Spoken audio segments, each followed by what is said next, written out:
With the first question here on the left. Hi, my question is for Mr. Burton. Very front on your left if you're trying to find it. Hi, when the original Frankenweenie, you actually had view on the slide, and I recall maybe you got in a little trouble for doing it until they released it on video, which is where I saw it. Is this some sort of great revenge that now they're authorizing a feature film version before we develop it? Revenge, I don't know if it's a good word. I mean, it's a project that always meant something to me, and with the opportunity to do it in stop motion, black and white, sort of expand on it, and with other kids and other monsters, other characters, it just seemed like the right medium and the project. So, even though it's revisiting something that did a long time ago, it feels new and special. We're going to the right. Hi, Tim. I'm curious, as you started to expand the concept of the story, like, how many things were ideas that had been lingering in your head that you didn't get a chance to execute then, or occurred to you over time, and how many were just brand new as you sat down to think about this particular? Well, I mean, there was always characters that I had sort of had. Sometimes you do characters you don't know what it fits into. So there was always some little characters that was kind of playing around, and also just going back, because it's not only the thing that when you start going back to school, I remember some of the kids that I remember in school and some of the weird teachers and things. So it was a way to kind of, and also like growing up on those kind of universal horror films, I was also a fan of like when they do like House of Frankenstein, House of Dracula, kind of Frankenstein meets Wolfman, they kind of combine them together. So a lot of it had to do with those kind of things that I love. Over here on the left. Tim, can you describe the emotional reaction you had when you walk out on stage at Hall H and feel the love from such a large crowd? Is it something you find daunting or delightful? Well, no, it's amazing, because I wish my family treated me that way. Walking the door, nobody says anything, so it's nice. That sort of thing. No, I remember coming to this back in the late 70s, it was at the Holiday Inn, in San Diego. So it is amazing when it's turned into Front here. Hi, Tim. I love your work, and I wanted to know, there seems like there's an emotional connection to you to your films, as it seems like you bring back a dog of yours in almost every one of your children's films. Can you give me a little background about that? Is that true? Well, I think, it's, when you're young, it's the first kind of pure relationship you have. You have to feel lucky enough to have a pet that you love, it's something that's connects right to your heart. And I think that's, I was lucky enough to have a special pet that I had that kind of relationship with. So, the whole sort of Frankenstein element is kind of wish fulfillment in that kind of way. And I always found those movies like Frankenstein quite emotional. So it seemed like a fairly natural connection to combine the two. Way over on the far right. Thank you, welcome all for coming today. Don, it's great to see you working on an animated feature again. With your experience in the Disney Renaissance, what is it like for you to be working on another animated feature? But this one, it's also a stop motion animated feature, and it's also a black and white stop motion animated feature. Yeah, I think the first black and white animated feature ever. I'm going to come out to that. It's great. It's an insane way to make a movie. I've never made a stop motion movie before. That's why Allison's here, because she's become the master of movies like Rose Bride and Atticus Shaffer. But it's terrific. It was particularly terrific to work with him and to be able to support him in his storytelling, and he also becomes a magnet for talent. So for people like Rick Heinrich to join us, and John August, our writer, and kind of crew of animators that just migrates to these projects. It's really exciting as a producer to see that, because everyone wants to help and help tell the story and put something special on the screen. And to me, stuff with animation is extraordinary, because you see the hand of the artist, which is, as much as I love CG animation and other forms of animation, it's what I absolutely love about this art form, is you can actually see and feel the artist and touch and feel their work. So it's been a great experience. Back here on the left aisle. My question is for Tim Burton. The first Frankenweenie has a lot of horror elements, and of course, the Dark Shadows had some of the vampire horror elements. Would you jump back into that genre of straight up horror, like in the vein of a Sleepy Hollow again after this? Well, I think I've had enough of me for a while. After this one, I take a little bit of a rest. Like I said, for me, this one is such a special project, and so I'm just going to sort of take the time to enjoy that and try to nurture that and see through this release. All the way in the back. This question is from Mr. Burton, over in the back. First off, how do you feel about your animated work? I mean, start with Nightmare for Christmas, Corpse Bride, now going to your third movie. How do you feel that you have progressed? Second part of the question, over 20 years ago, Batman 1989, you're one of the first people who dug into that superhero world. How do you feel about the current state of superhero world?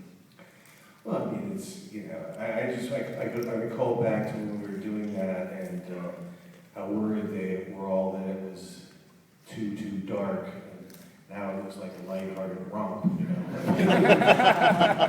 Batman on ice, So it's interesting because it was such a kind of a struggle to kind of get that at the time,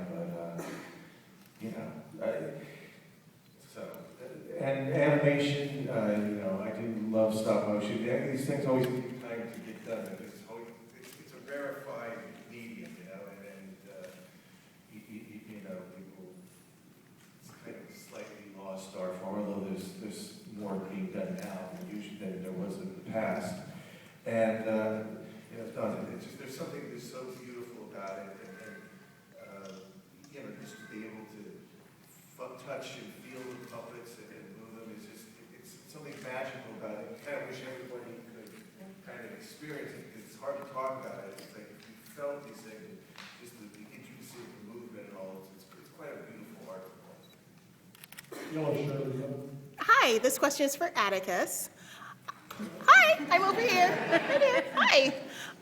I was wondering what's it like to work with Mr. Burton and to work in this genre with the stop motion, get to play with the toys or not? I think it's amazing. I absolutely love everything about it because for me it's something completely different because I do theatrical as well and I have done other just animation, but having it be a stop motion animation and also with Tim Burton animation, it's just wonderful for me. And I gotta admit, I did geek out when I said I did the work with Mr. Burton and Well, also it's great because he, somebody like Atticus, it's like the animators really, appreciate it because it's like, they like to put the person in it and, he's great. Thank you. Yes, my favorite time at Disneyland is when Jack and all the Nightmare Before Christmas people take over the Haunted Mansion. And I was wondering if Disneyland's going to have any of the characters there this month of the movie, it's October. And for everybody, what's your favorite ride at Disneyland? Oh, I love Sleeping Beauty's castle. That's still there.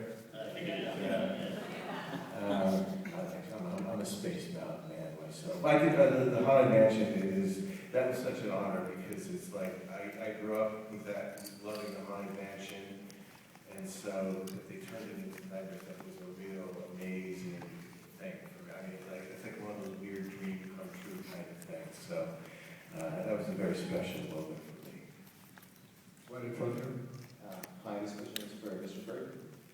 Considering the immense fan base present throughout all Mexico, the Tijuana film community, through the event Tijuana Rodora, which focuses on promoting a good image of the city, has managed to gather important film figures such as Robert Redford and Robert Rodriguez as confirmed guest speakers.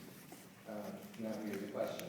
If approached by an organizing committee in an event such as this, what would be your interest in actually partaking in an event like this? I've been to Mexico. I went to the Guanajuato Film Festival, which was, we've been there. They showed movies in like mummy caves, and it's amazing.